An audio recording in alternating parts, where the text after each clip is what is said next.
I'm getting ready for it, the big Q4, the end of the year where sales tend to shoot up and it's gonna be busy. So I thought I would take you along on a few days of just navigating small business life, small business world. A bit of dust on my camera, hold on. And while Preston Evie is dealing with dust, let's rewind to a few days ago to one beautiful morning where I woke up with a sudden urge to sculpt beetles in Blender. It was a good day. If you're new here, hi, I'm Evie. I like to make art featuring animals and I like to make everything cute. Because life is too short to not make what makes you happy. On this particular morning, happiness came in the shape of beetles. I specifically wanted to focus on the Rose Schaefer beetle because of their beautiful iridescent nature, which I thought fit in perfectly with Halloween, spooky season, and if we're being totally honest, I had the perfect 3D printing filament for it, which I had been itching to use, so there's that too. It was a win-win. I sculpted my beetle in Blender, my favorite, and if you are totally new to the 3D art world, let me tell you right now, Blender is free and it is my favorite 3D software of all time.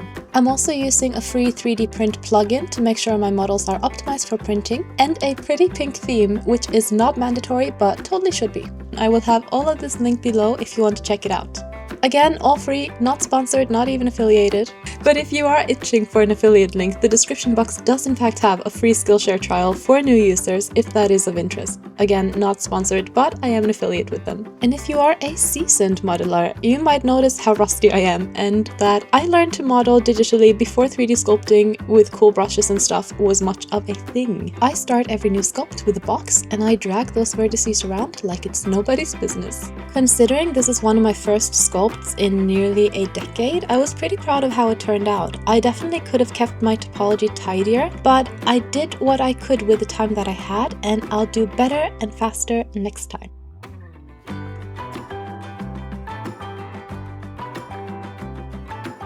We then moved on to printing. This beautiful filament was the core inspiration for these beetles, and it is the PLA Chameleon range from Flashforge. I printed our beetles using a 0.4mm nozzle. In all honesty, I wanted to use a 0.2, but I am brand new to 3D printing and I don't know how to change the nozzles. And considering I was in a time crunch, I decided to play it safe rather than to risk breaking anything. And I think I made the right call because these beetles printed beautifully on the 0.4 nozzle. The full tray of beetles took just over 17 hours to print using a 0.08mm layer height, and I believe my first layer was a 1.2. After the tray of purple, it was time for a tray of green, and oh my goodness, I love how this chameleon green turned out. If you haven't identified it already, my 3D printer is a Bambu Lab P1S. It is a very beginner-friendly printer. It is my only printer at the moment, and I have the normal AMS unit, not the 2, which honestly is used more as a lazy man's filament loader, but we don't have to talk about that. I would have loved to do some multicolored beetles with these filaments, but because of the organic shape of this model, the color changes would have caused a lot of material wastage. If you are unfamiliar with multicolor 3D printing, when changing colors, the machine has to spit out a lump of the old color before loading a new one, and it has to do this with every layer. I know that a lot of people watching my channel are crochet artists. Imagine if you're crocheting a bee and every time you do a color change you have to cut off 5 inches of yarn and throw it in the bin. I can hear the gasps already. I think that level of waste is just not something that I can get behind, which is why I am super excited for the Snapmaker U1, which lets you have multiple colors loaded at the same time. I did back that printer on Kickstarter and I am in the first dispatch group, so if all goes to plan, I should be receiving it sometime in December. And when that happens, you bet we'll be printing multicolored beetles.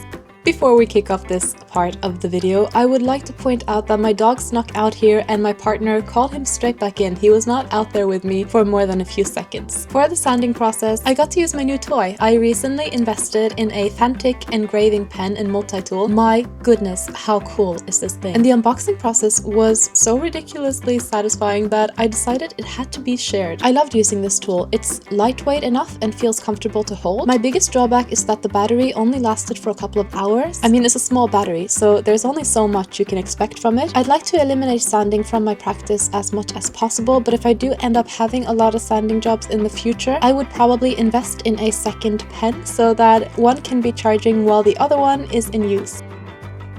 It's kind of nice coming to this part of the office. I'm not actually working in here today, I'm in the tech studio, but the machines are so loud, and I wanted to show you a little craft haul. I got some supplies. I wanted to get glue dots, but they had no glue dots left, so I went with double-sided sticker tape.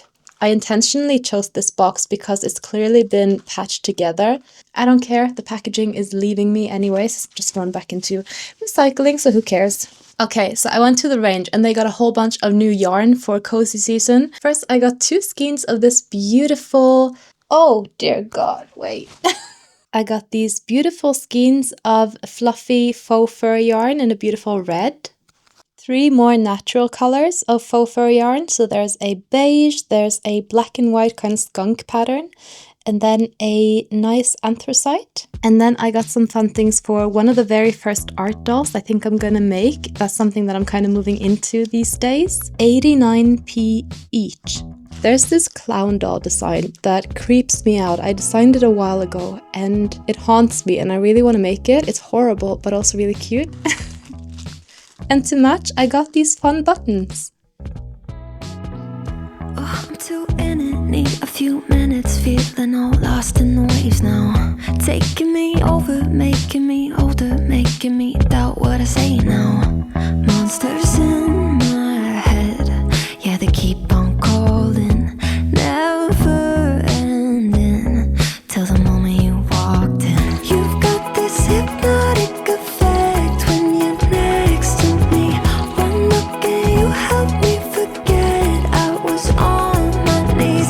Oh, there you go, keeping close to your energy. You take my hand and say, baby, come on, stick with me. Stick with me. The next product I wanted to get out was stickers, specifically die-cut stickers. I have 2 sticker cutting machines in my studio, the Loklik iCraft and the Cricut Maker, the original Cricut Maker, not the 3 or 4. Out of the 2, the Loklik has always been my go-to machine for the past year, and then some. This machine is quieter, it's ad-free, and it gives you more customization control over your cut. The Loklik has traditionally given me the best cuts for sticker sheets and projects with multi-layer cuts, and it has in the past been the least problematic for me of the 2. However, this time it did not impress. In fact, I felt rather betrayed. My Lottogochi die-cut stickers did not cut very accurately at all, and while I eventually managed to get a nice cut, this was due to a workaround rather than a fix. I ran 7 separate calibrations throughout this process, and each time the calibration sheet looked perfect. I could not have asked for a nicer cut. It felt so unproblematic. I did check for a firmware update and there was one which did somewhat fix the issue, but not quite. I smelled 2 culprits in this game. Number 1, it is possible that the lamination film I added to the printouts caused confusion with the Loklik sensor. But then again, this is not an issue when I cut sticker sheets, so it's unlikely to be any different for die cuts. This was my first time using the Loklik with a Mac rather than a Windows computer, and I'd be curious to know if other Mac users have had persistent issues like these as well. The calibration did nothing to help my cut, but I noticed that the machine was always missing the cut by the same coordinates every time. So as a workaround, I simply printed my pages out first, and then I went back into Loklik Idea Studio and I moved the artwork 2 pixels up and 2 pixels to the left. This ended up giving me an acceptable cut, and I say acceptable because there was still room for improvement. A workaround like this is obviously not ideal, and as you'll see in the rest of the video, I swapped over to the Cricut for the remainder of my tasks. In the future, I will probably connect the Loklik to my Windows laptop instead and see if that makes a difference. Technical difficulties aside, I absolutely love how these stickers turned out. I do wish I'd upped the saturation a bit, but I also think to a lot of people that would have been overkill. These Lottogochis are some of my favorite things that I've drawn this year, and I'd love to sculpt them in Blender one day.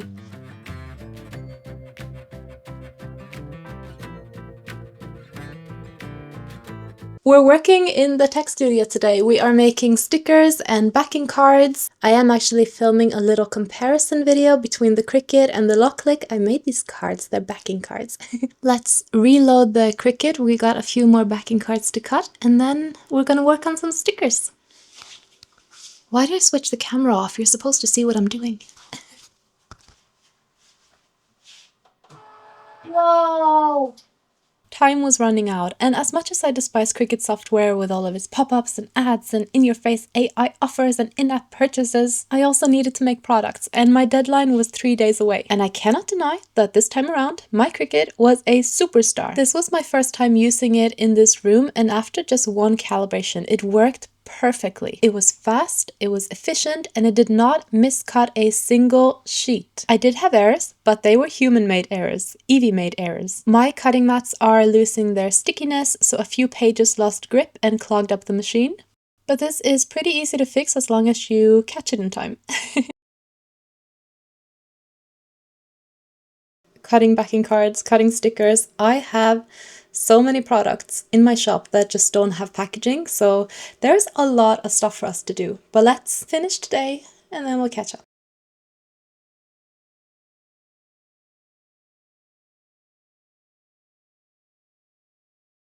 On to the next morning, and I thought I'd spend the early hours of the day finishing up another set of Lottoween stickers. I originally designed these for my Franken-Lotto character, but after playing around with the colors, I felt like my first Lotto character, Lottie, had a more fitting color palette for these ones. I also already had a Lotto Gotchi sticker of Frankie, whereas Lottie does not have a Lottoween sticker of her own yet. Neither do Luna or Leo, but don't you worry, they have good things coming their way.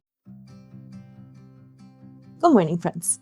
I have spent the morning finishing some sticker designs, which we are going to set to print now. These are all the cards that we cut for enamel pins yesterday. I think they ended up so cute. We got a whole bunch of different ones for the different pins, and we're going to pop the pins onto them shortly. Then we also got the cards over here. These are for stickers, and there's a whole stack of stickers over here. And then if we print the other stickers, we'll need more cards as well. But we'll think about that when it comes to it. Let's get started with our day.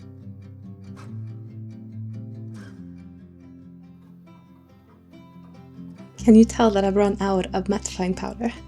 The sticker pages are now drying. When you print with like really heavy inks on either glossy or semi-glossy paper, you need to let the inks oxidize for a little bit. So I've left them all around the studio. But what I'm thinking is actually, would it be kind of cool to have almost like, you know how people put Polaroid images on a little string of fairy lights? And I'm wondering if along this wall, it would be cool to have a little almost clothing line so that I can hang up the pages to dry, and that way they wouldn't be taking up surface space. I also think it would look really cute, almost like a, you know, like vintage photography studio style thing, like a dark room, except they're just stickers.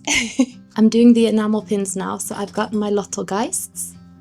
We're gonna pop them onto the cards that we printed yesterday. And then I've also got a whole tub of Franken-Lottos, and with these ones we're gonna do a full set. So you got a sleepy one. I think I've shown you this one a few times, and that's being paired up with a playful one. So because they're smaller than the other pins, I am going to sell them as a set, and I just think that would be quite cute together. Let's continue putting pins onto cards.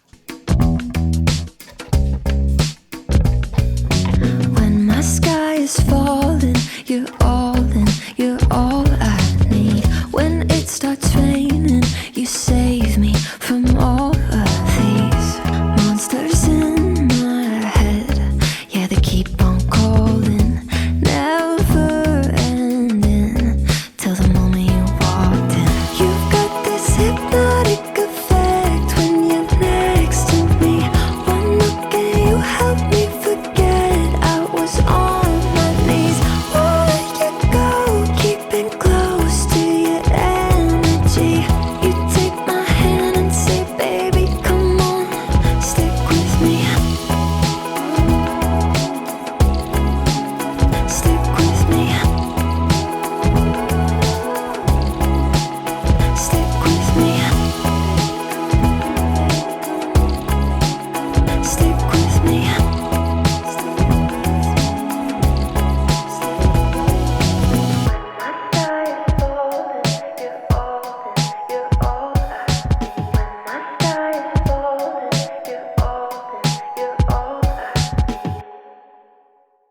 Seeing the Loklik stickers come together with their custom designed backing cards kind of blew my mind. It filled my dusty heart with fluttery bats and sugary skulls, and it was a good reminder that any product, no matter how small, can be elevated with cute packaging. As you might be able to tell, I did allow for a little bit of variation on the cut lines for these stickers. I just didn't feel like it interfered with the designs too much, since they were already kind of playful and wonky by nature. If these stickers had had multicolored outlines, I would have definitely minded though. That would have just made them look off-center. But actually the way they turned out now, I eliminated a few of them, but a lot of them also got to stay because I liked the way they looked.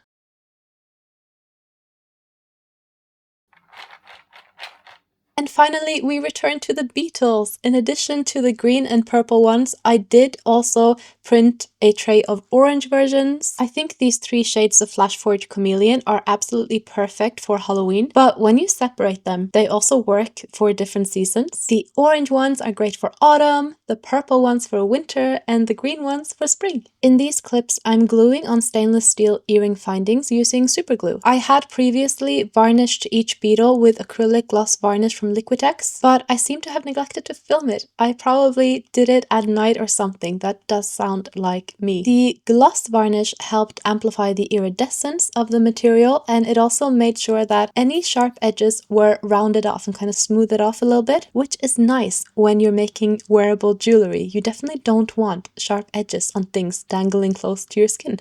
Good evening. It is now 18:31 and I'm getting ready to finish for the day. I was just about to cut these stickers, but I made a mistake. I forgot to do one of the most basic things of sticker cutting, which is to make sure that there is no transparency in the background. I just forgot. I can't go in and edit the image in Cricut because I did a custom rotation on the canvas, which means that they wouldn't end up in the same position. I won't throw them away. Like, if I feel like doing a bit of crafts one day, I'll have my scissors ready. I would like to get some new scissors though, just because mine are a little bit blunt. So I think tomorrow morning my dog has a vet appointment. So what I might do is take him to that, walk him back, and then walk back out again, get some new scissors, and I need to get some powder because it's getting very shiny in here. Good morning, friends. Happy Thursday. It is 6:19 a.m. I came in a bit earlier today because I wanted to clean up those files. I was so annoyed yesterday that I'd made that mistake, and I just wanted to come in and clean them up before I go to class's appointment. Sorry about this hair. I literally just came right in out of bed. So oh yeah, I slept in the sweater because it's really cold. Cheers! Once I finally got those sticker files cleaned up and reprinted, the cutting process was an absolute dream and so rewarding. My laminator, by the way, is a Crenova. I did not seek out this brand specifically. I just bought the cheapest white heat laminator I could find that had decent reviews, and this one was the winner. I believe it cost around £22 at the time, and it has been an absolute champ. In the beginning, I frequently forgot to switch it off, more often than I care to admit, and it has never caught on fire. Not saying it won't, but I'm just saying it didn't happen for me. I do keep it on a fire-safe surface though, just in case, and when you're as forgetful as I am, such precautions must be taken. And we're back. I made a new coffee. I made many new coffees, but this is the coffee we're having right now. Let's try these stickers again and see if they will cut correctly this time. It took me ages to find my camera because the desk is just covered in sticker papers. So hopefully we can get it a bit tidier here before we close up for the day. I'm getting into a routine of keeping my studios a bit tidier than usual, and I like it. It feels good and calming. Oh no, my Cricut collection is lost. I jinxed it, didn't I? I think the Cricut wants us to get started, so let's just do that. Let's go! We got this, we got this. To manufacture our Halloween stickers, I decided to go with the Cricut Maker again. It was just a lot less hassle, and I have to give it to the Cricut. It did a beautiful job today as well. One big advantage of the Cricut, if you're making die cut stickers, is that it can generate a bleed for you. It analyzes the edges of your artwork and it tries to stretch it out further, probably around 2 millimeters or so that if it does get the cut just a tiny bit wrong, you can't really see it. I love this feature and I use it all of the time. It's actually fairly rare that you see me making die die-cut stickers. I love to draw sticker sheets, showing animals in different poses on the same page, and historically that's also what my customers seem to enjoy buying from me. However, since I started working with stockists, I noticed that they sell a lot more single stickers. This particular collection is dropping with one of my stockists rather than in my own store. I don't know, I guess I felt inspired by the fact that my die-cut stickers have been selling well, and I wanted to challenge myself to illustrate some larger and more scenic ones. I look forward to see how they're received. It is 12:12. It is 2:12 and we're on the last sheet. This one has a bit of an awkward page cut. I trimmed away a bunch of ink smudges because I was scared that the ink smudges would stop the Cricut from reading the page. However, I did this to 2 pages and I put the first one on. The cut did not come out good at all. It was a disaster. And so we're gonna see if this one turns out all right. I positioned it slightly differently. Who knows? Maybe it'll work. Maybe it won't. Let's see. Here goes nothing. Come on. There you go. Guys, I loved spending this day in the tech studio, and I tried my best to encapsulate that in these clips. At one point this week, I had the 3D printer, the Cricut or Loklik, the Epson printer, and the filament dryer all running at once. And I felt so in my element, like I was in my own kind of Dexter's Lab kind of situation.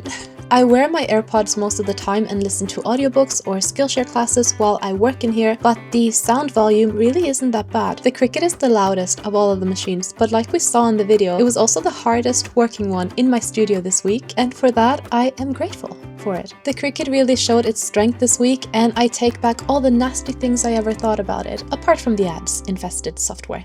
But everything else, I take it back. It actually did all right, you know.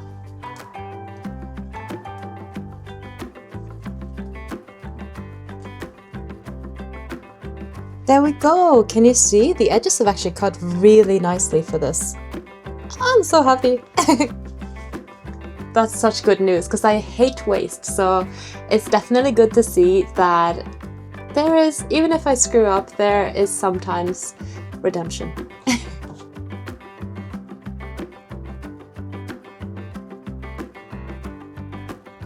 That is now all of our stickers sorted. It feels so good to actually be doing a shop update again. I know it's been a while. I am excited to get back into it. And if you're not caught up with my whole shop ordeal, I closed my shop for individual orders and I'm now only doing wholesale. But if you ever want to pick up something from me, Moss and Mystique in Biggleswade, that's one of my stockists that I send stuff to all the time. Because I do sale or return with them, it means that I can send them whatever products I want to send them. So basically, all of my Halloween products are being sent to them. You'll be able to get those from them. And the same goes for the Salmon Run collection, unless something changes last minute, but watching my vlogs, you'll be the first to know. Alright, we gotta finish up the beetle earrings next. The beetle earrings turned out exactly as planned, which is a bit of a rarity. I'm genuinely so happy with them. I decided to invest in these cute jewelry gift boxes. It makes packaging a lot faster and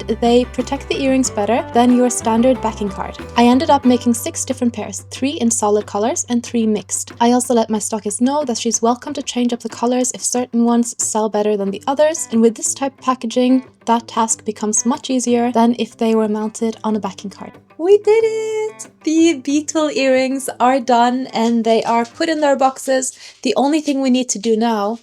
Hello, Klaus. Hello. The only thing we need to do now is to do a label for them. So let's fire up the Munbyns, fire up Procreate, and let's draw a little label that we can print on our boxes. Easy come and easy go. You're an unfading star, a gentle love, the kind that lifts you up These labels could not be any easier to swap. It's so easy. We're using the pink one, which is my oldest Munbyn printer. Unless you need it for something super niche and specific, and unless you need like that added speed that the newer models tend to have, I would just pick the color you like because they do a lot of the same things.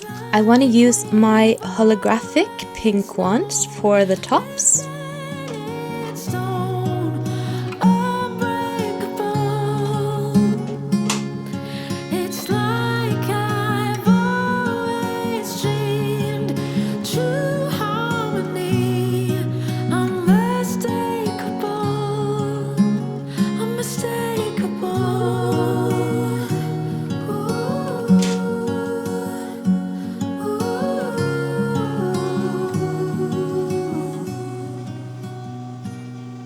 The final step was to add these labels to the earring boxes, and holy smokes, they turned out so cute. I had to remind myself to go slow and to ensure everything was centered. It's easy to get lost in the process and start slapping things on without paying much attention, at least for me. I took my time, I reminded myself to be patient, and I just love the result of these earring boxes. We finished! Wait. Hello. That's a signal that the workday is over. Klaus is ready for his dinner. Hey baby! That's gonna do it for this video, guys. Thank you so much for watching and for spending the past few days with me. I'm just so grateful to you for being here, for watching my videos. Oh, and I had a question for you before I go. If you are a market trader or a small business owner who likes to buy digital products in order to make things yourself, can you let me know if you don't mind? And you don't have to, no pressure. I will never know if you don't do it, but what type of artist tech do you have? Like, do you have a Cricut? Do you have a 3D printer? Things like that. I'm working on some digital products to kind of make products here or design products here that people can then buy the digital files for and then make themselves and kind of like make it your own and things like that. Let me know what type of things you would be interested in, even if you're not interested in buying things like this. I would still love to hear what kind of tech you have. It'll just give me kind of an idea what people who watch my channel are interested in making. And yeah, that was it for me. Thank you so much for watching. I'll see you next time. Bye! You want dinner? You want dinner? Come on then. Blue is the color of the ocean.